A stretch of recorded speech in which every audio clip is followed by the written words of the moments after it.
Halo Tribuners, Live Update Top 10 kembali hadir mengawali aktivitas Anda.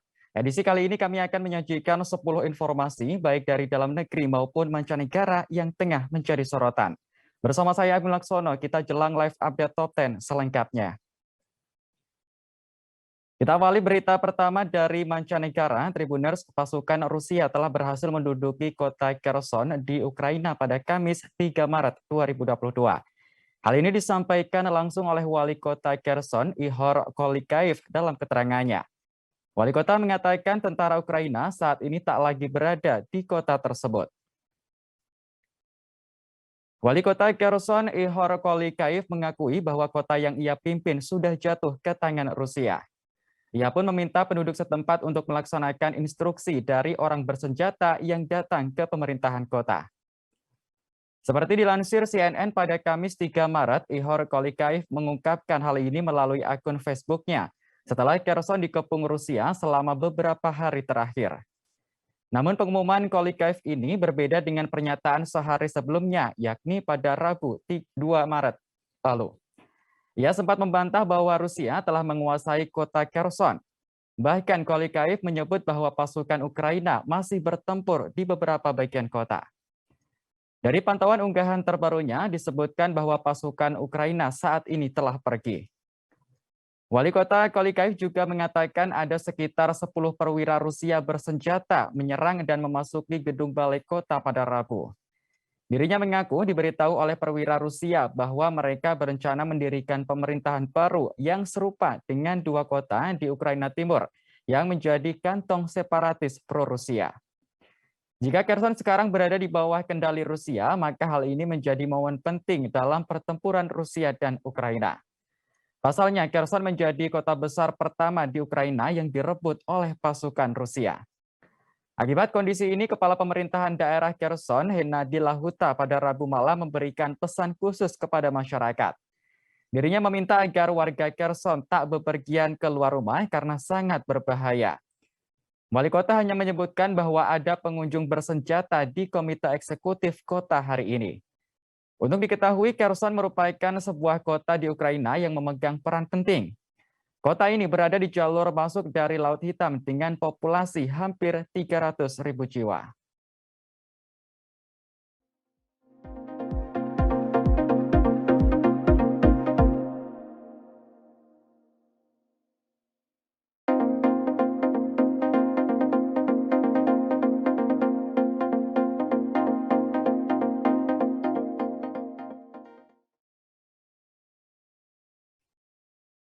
Rusia mengklaim bahwa pihaknya tak hanya melakukan invasi kepada Ukraina, namun juga menyiapkan bantuan kemanusiaan.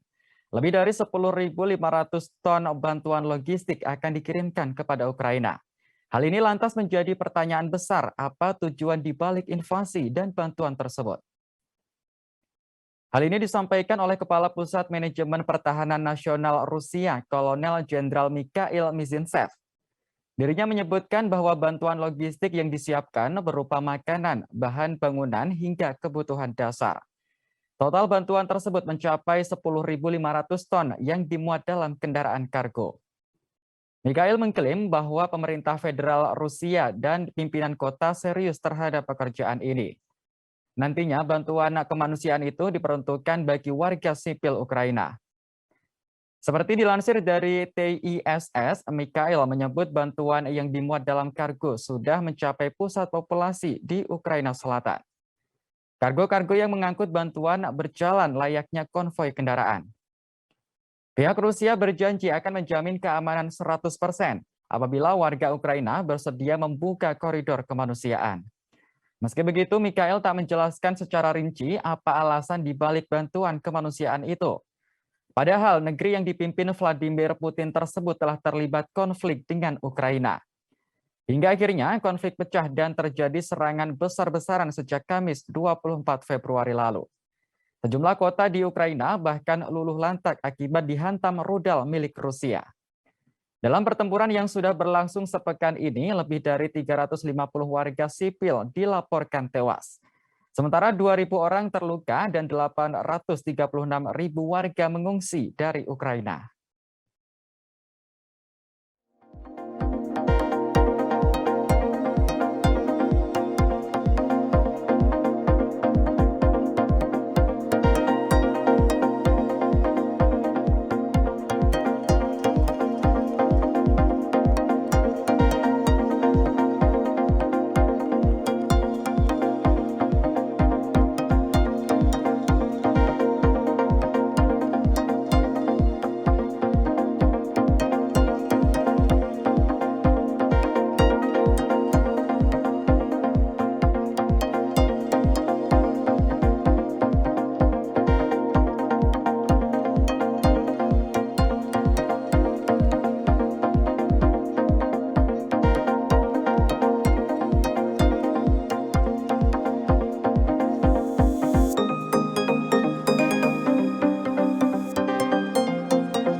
Perang antara Rusia dengan Ukraina sudah berlangsung selama sepekan sejak serangan pertama pada Kamis 24 Februari lalu.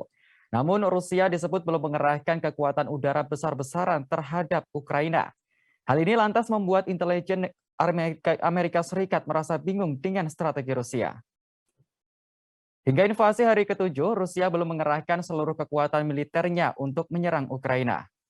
Meski telah mengirim konvoi pasukan darat dan sejumlah artileri, faktanya Presiden Vladimir Putin belum menguasai wilayah udara negara tersebut. Padahal sejak awal invasi, banyak ahli memprediksi Rusia akan meluluhlantahkan Ukraina dari udara. Melansir Al Jazeera, intelijen Amerika Serikat memprediksi kekuatan udara Rusia akan mendominasi langit Ukraina. Namun tak disangka dalam 7 hari terakhir, Moskow justru bertindak jauh lebih hati-hati dengan kekuatan udaranya. Pakar militer telah melihat bukti kurangnya koordinasi Angkatan Udara Rusia dengan formasi pasukan darat. Hal ini terlihat dari adanya pengiriman konvoi pasukan darat Rusia yang bergerak lebih dulu di luar jangkauan pertahanan udara mereka sendiri. Hal ini membuat tentara Rusia rentan terhadap serangan dari pasukan Ukraina yang baru dilengkapi dengan drone Turki dan rudal anti-tank Amerika Serikat dan Inggris. Selain itu, Angkatan Udara Ukraina sendiri masih dianggap layak bertempur meski kalah bersaing dengan militer Rusia.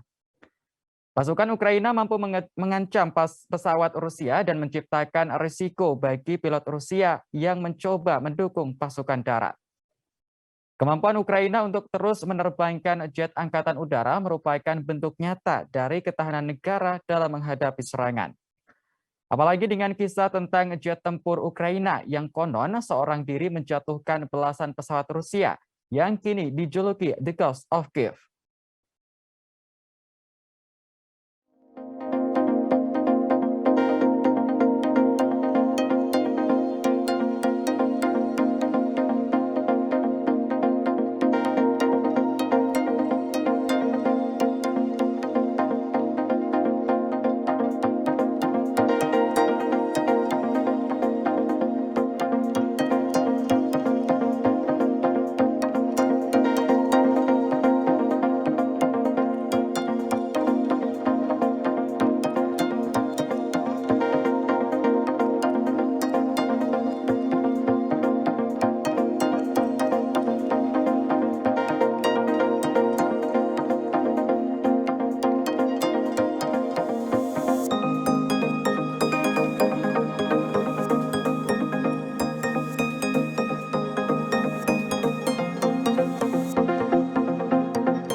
Klub sepak bola ternama Chelsea resmi dijual oleh pemiliknya Roman Abramovich pada Kamis 3 Maret 2022.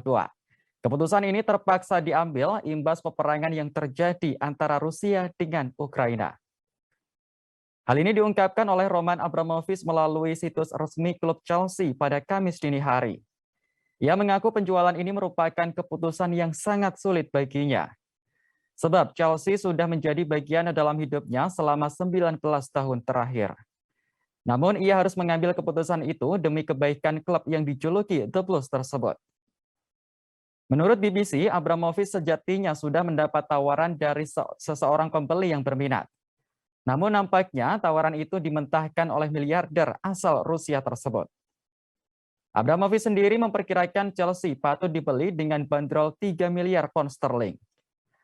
Menurutnya, untuk membeli sebuah klub dengan harga selangit barangkali tak sulit bagi segelintir orang. Namun memastikan prestasi terus datang ke sebuah klub menjadi urusan yang lebih menantang. Lebih lanjut, Abramovich sendiri mengutarakan bahwa dirinya tak akan meminta kembali semua uang yang telah dipinjamkan ke klub selama 19 tahun terakhir. Sesuai laporan keuangan terakhir Forstam Limited, perusahaan induk Chelsea, Abramovich telah memberikan pinjaman senilai 1,5 miliar pound sterling selama menjadi pemilik Chelsea. Ia lalu menyampaikan bahwa dirinya akan memakai semua profit dari penjualan Chelsea demi membantu korban perang di Ukraina. Dirinya percaya bahwa keputusan ini adalah yang terbaik untuk kepentingan klub Chelsea.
Rusia dikabarkan mulai merasakan dampak sanksi yang dijatuhkan negara barat akibat melakukan invasi terhadap Ukraina. Saat ini warga Rusia mengeluh kesulitan hipotek di Moskow lantaran suku bunga telah dinaikkan. Tak hanya itu, harga komoditas di Rusia diprediksi juga akan naik imbas dari pembatasan perjalanan ke luar negeri. Seperti dilansir dari VOA, nilai mata uang Rusia rubel kini terus merosot seiring sanksi yang dijatuhkan ke negara tersebut. Bank Sentral Rusia diketahui telah menaikkan suku bunga utamanya secara tajam dari 9,5% menjadi 20%. Hal ini membuat warga setempat berbondong-bondong mengambil uangnya di bank dan ATM. Rubel anjlok hingga 30% terhadap dolar Amerika Serikat, seusai negara barat membatasi Rusia menggunakan cadangan mata uang asing yang besar. Sementara itu dikutip dari BBC via Tribun News, desainer industri asal Rusia, Andrei mengatakan, kondisi ini membuat dirinya berencana pergi ke luar negeri. Adapun sanksi ekonomi ini dijatuhkan bertujuan untuk mengisolasi Rusia dan menciptakan resesi. Para pemimpin barat berharap langkah-langkah yang belum pernah terjadi sebelumnya akan membawa perubahan dalam pemikiran di Kremlin. Dampak sanksi ekonomi lainnya yakni gangguan pembayaran menggunakan Apple Pay dan Google Pay setelah pemutusan dari Visa dan Mastercard. Hal ini membuat warga Rusia tak dapat membayar barang mereka menggunakan kartu atau secara cashless. Sejumlah ekonom dan analis mengatakan devaluasi rubel yang tajam akan menurunkan standar hidup rata-rata warga Rusia.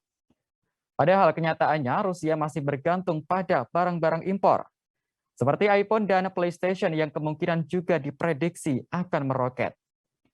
Lebih lanjut, Bank Sentral Rusia kemudian meminta warga negara asing yang tinggal di sana untuk tidak mentransfer uang ke bank asing.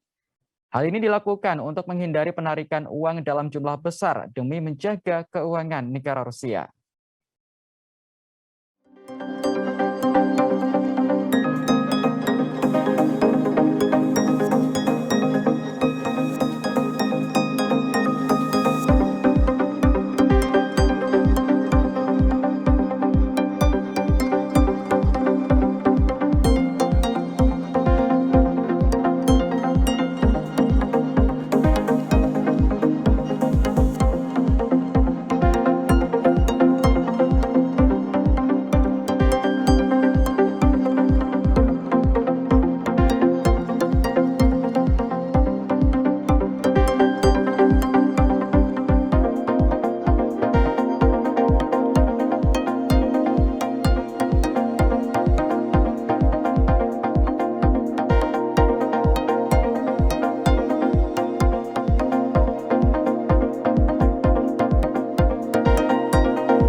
Kita beralih ke informasi dalam negeri, Tribuners, aturan pencairan jaminan hari tua atau JHT di usia 56 tahun yang sempat menuai polemik kini dibatalkan. Menteri Ketenagakerjaan Ida Fauzia menyebut nantinya aturan itu akan kembali ke peraturan yang lama. Hal ini dikatakan Ida Fauzia dalam keterangan persnya pada Rabu 2 Maret kemarin. Pengembalian aturan itu dilakukan sambil menunggu pemerintah merevisi peraturan JHT yang baru. Ida mengatakan peraturan Menaker atau Permenaker nomor 2 tahun 2022 yang menuai polemik belum berlaku efektif. Ia menyebut Permenaker lama yakni nomor 19 tahun 2015 sebenarnya masih berlaku hingga saat ini. Dengan demikian, pekerja atau buruh yang ingin melakukan klaim JHT dapat menggunakan acuan Permenaker yang lama, termasuk bagi yang terkena PHK atau mengundurkan diri. Ida Fauzia lantas menegaskan bahwa kementeriannya sedang memproses revisi Permenaker nomor 2 tahun 2022. Hal ini menindaklanjuti arahan Presiden terkait tata cara persyaratan dan pembayaran JHT yang perlu dipermudah. Pada prinsipnya, ketentuan tentang klaim JHT sesuai dengan aturan lama, bahkan lebih dipermudah. Ida berujar sebagai upaya untuk mempercepat proses revisi, pihaknya aktif melakukan dialog bersama serikat pekerja atau serikat buruh. Kemenaker juga secara intens berkoordinasi dan berkomunikasi dengan kementerian atau lembaga terkait. Lebih lanjut, saat ini juga sudah mulai berlaku program jaminan kehilangan pekerjaan atau JKP bagi mereka yang di PHK. Program ini memiliki 3 manfaat yang dapat diperoleh oleh peserta JKP. Antara lain manfaat uang tunai, akses terhadap informasi pekerjaan melalui situs paskar.id, serta pelatihan untuk skilling, upskilling, maupun reskilling. Untuk diketahui sebelumnya, aturan JHT cair di usia 50 tahun ini menuai polemik di kalangan masyarakat, terutama para pekerja. Demonstrasi besar-besaran pun dilakukan menuntut agar Permenaker itu dicabut dan Ida Fauziah dicopot sebagai Menteri Ketenagakerjaan.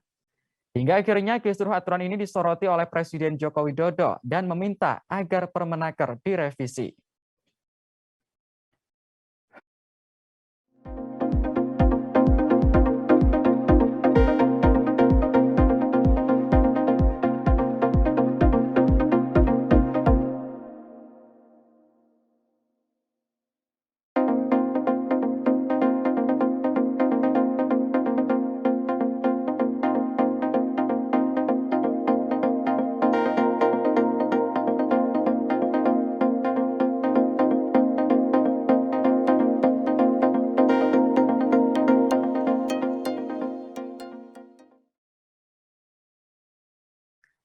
Politisi sekaligus artis Angelina Sondag akhirnya menghirup udara bebas setelah 10 tahun di penjara. Angelina Sondag sebelumnya terjerat kasus dugaan korupsi Wisma Atlet SEA Games 2011 di Palembang. Angelina Sondag bebas dari Lapas Perempuan Pondok Bambu, Jakarta Timur pada Kamis 3 Maret 2022. Di depan awak media, Angelina menyampaikan permintaan maaf kepada rakyat Indonesia atas perbuatannya terdahulu. Tangisnya pun pecah saat mengaku menyesali perbuatannya hingga harus menjalani hukuman 10 tahun penjara. Menurutnya hukuman yang ia jalani merupakan tamparan dari Allah. Setelah itu Angelina langsung mendatangi makam almarhum suaminya, Anji Mas Said, di TPU Jeruk Purut, Jakarta Selatan. Tangisnya pun pecah saat menabur bunga dan mencium pusara sang suami. Angelina Sondag juga sempat meminta maaf karena telah meninggalkan anak-anak mereka selama 10 tahun karena harus mendekam di penjara. Untuk diketahui, perempuan bernama lengkap Angelina Patricia Pinkan Sondag itu ditahan sejak 27 April 2012. Mantan Putri Indonesia ini terbukti bersalah karena terlibat kasus korupsi pembangunan Wisma Atlet SEA Games 2011 di Palembang. Saat itu Angelina masih menjabat sebagai anggota DPR dari fraksi Partai Demokrat sekaligus anggota Badan Anggaran DPR. Penetapan Angelina sebagai tersangka merupakan pengembangan dari kasus suap yang menjerat mantan Bendahara Umum Demokrat Muhammad Nazarudin. Angelina awalnya hanya divonis hukuman 4 tahun 6 bulan penjara serta denda 250 juta rupiah subsidiar 6 bulan kurungan. Vonis ini jauh lebih ringan dibandingkan tuntutan jaksa KPK yang meminta agar Angelina dihukum 12 tahun penjara. Majelis Hakim dan jaksa KPK rupanya memiliki perbedaan pendapat mengenai jumlah uang yang diterima Angelina. Menurut Majelis Hakim, Angelina terbukti menerima uang 2,5 miliar rupiah dan 1,2 juta dolar Amerika Serikat atau sekitar 14,5 miliar rupiah. Sementara menurut jaksa, Angelina menerima uang senilai total 12,58 miliar rupiah dan 2,3 juta dolar Amerika Serikat sepanjang tahun 2010. Hingga akhirnya perkara ini ditangani oleh Mahkamah Agung dan vonis yang dijatuhkan yakni 12 tahun penjara serta denda 500 juta rupiah. Saya dinyatakan bebas oleh Kementerian Hukum dan HAM selama 9 tahun, Pak, permisi Pak. 10 bulan, 5 hari, dibina di Rutan Pondok Bambu, dan kemudian dipindahkan di Lapas Perempuan kelas 2 Jakarta. Pertama-tama saya ingin meminta maaf kepada seluruh rakyat Indonesia karena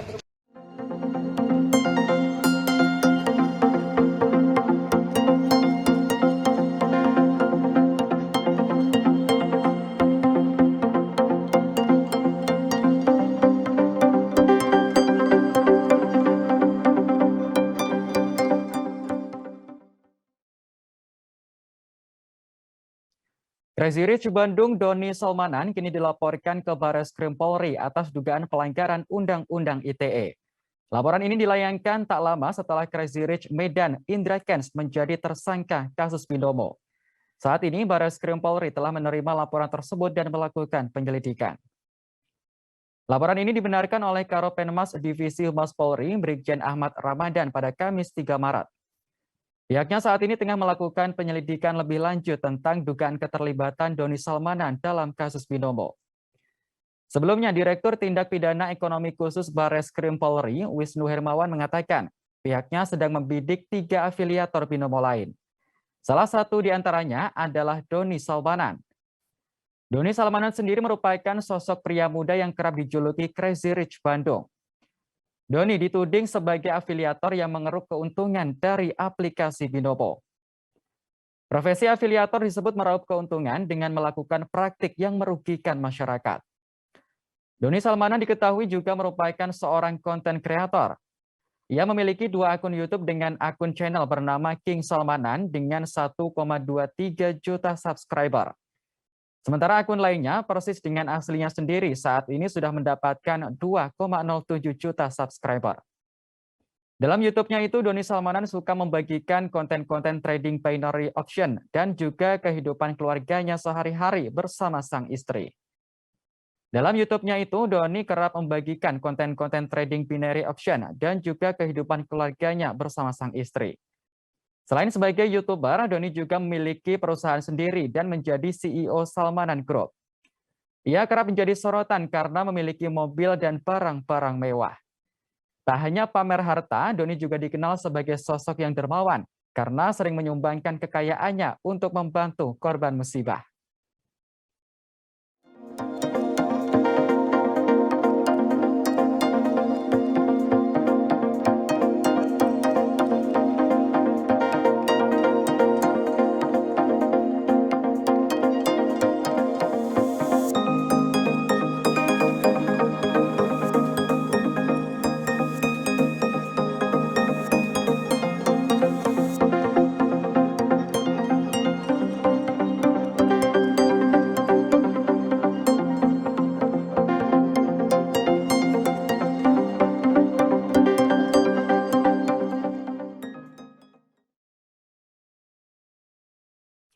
Kita beralih ke informasi berikutnya. Tribuners, pengamat politik Rocky Gerung dihadirkan sebagai ahli dalam persidangan terdakwa kasus dugaan terorisme Munarman. Rocky Gerung dipilih sebagai ahli lantaran ia merupakan mantan dosen Universitas Indonesia bidang filsafat hukum. Namun dalam persidangan itu, Rocky justru menyinggung soal aksi Jokowi yang mengurusi grup WhatsApp keluarga TNI Polri. Kuasa hukum Munarman Aziz Yanuar memaparkan bahwa Rocky Gerung memiliki latar belakang psikologi soal kejahatan. Menurutnya, Rocky Gerung juga merupakan pemerhati kasus-kasus terorisme. Dalam persidangan kali ini, Rocky Gerung turut menyampaikan pendapatnya. Rocky Gerung semula membuat analogi bahwa WhatsApp adalah ruang diskusi berbagai macam topik. Ia lantas mengatakan apabila seseorang mendiskusikan soal khilafah di WhatsApp, tidak akan menjadi persoalan, termasuk apa yang dilakukan oleh Munarman. Setelah itu, Rocky Gerung justru menyentil Presiden Jokowi yang disebut mengintip grup WhatsApp TNI Polri. Rocky menyebut grup WhatsApp itu berisi diskusi soal penolakan Ibu Kota Negara atau IKN. Menurut Rocky, grup WhatsApp yang berisi diskusi adalah sebuah pembicaraan yang tidak boleh dilihat oleh orang yang tidak berkepentingan. Ia bahkan menyebut sikap Presiden Jokowi tidak sopan. Diketahui Presiden Jokowi sempat menegur adanya chat di grup WhatsApp yang banyak membahas soal ketidaksetujuan kebijakan IKN. Sebab kebijakan mengenai IKN sudah diputuskan pemerintah dan mendapatkan persetujuan dari DPR RI. Untuk itu pimpinan TNI dan Polri kini harus berhati-hati apabila pembicaraan di grup WhatsApp. Tahu-tahu mengundang penceramah radikal.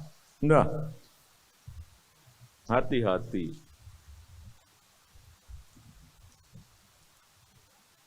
Juga hal kecil-kecil, tapi ini harus mulai didisiplinkan di WA Group. Saya melihat di WA Group, karena di kalangan sendiri, oh boleh, hati-hati. Kalau seperti itu diperbolehkan dan diterus-teruskan, hati-hati. Misalnya, berbicara mengenai IKN. Nggak setuju IKN apa? Itu sudah diputuskan loh oleh pemerintah dan sudah disetujui oleh DPR. Kalau di dalam disiplin TNI dan Polri sudah tidak bisa diperdebatkan. Kalau di sipil silahkan. Apalagi di WA Group dibaca gampang. Saya baca itu. Media sosial dihebohkan dengan video yang menampilkan seorang pria berbadan kekar menganiaya seorang sopir truk. Dalam video yang beredar, pria tersebut menendang dan membanting tubuh sopir truk di jalan raya. Peristiwa ini terjadi di kawasan Cibubur, Jakarta Timur pada Rabu 2 Maret kemarin. Kejadian bermula saat pria berbadan kekar menyuruh seorang sopir truk untuk keluar dari kursi kemudi.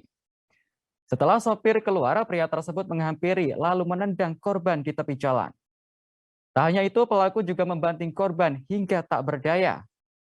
Meski beberapa warga dan anggota TNI berupaya melerai, pelaku justru mengangkat korban dan kembali memukulnya hingga tersungkur.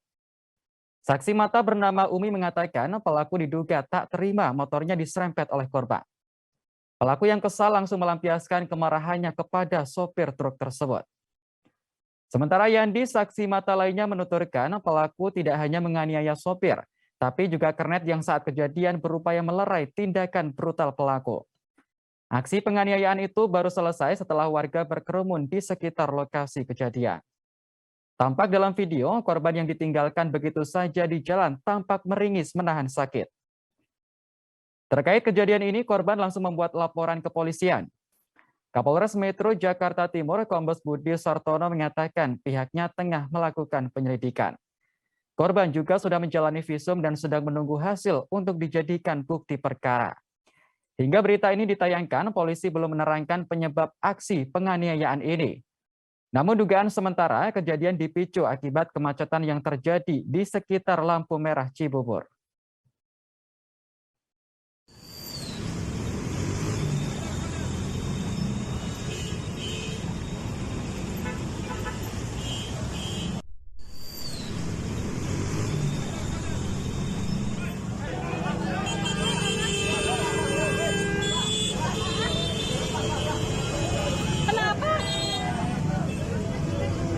Kenapa? Tabrak. Hah? Kenapa itu? Ya Allah. Baik Tribuners, informasi tadi sekaligus menutup jumpa kita dalam live update Top 10 kali ini. Jangan lupa untuk terus perbarui informasi Anda di kanal YouTube Tribunnews. Saya Agung Laksono pamit undur diri. Terima kasih dan sampai jumpa. Jangan lupa like, subscribe, dan share ya.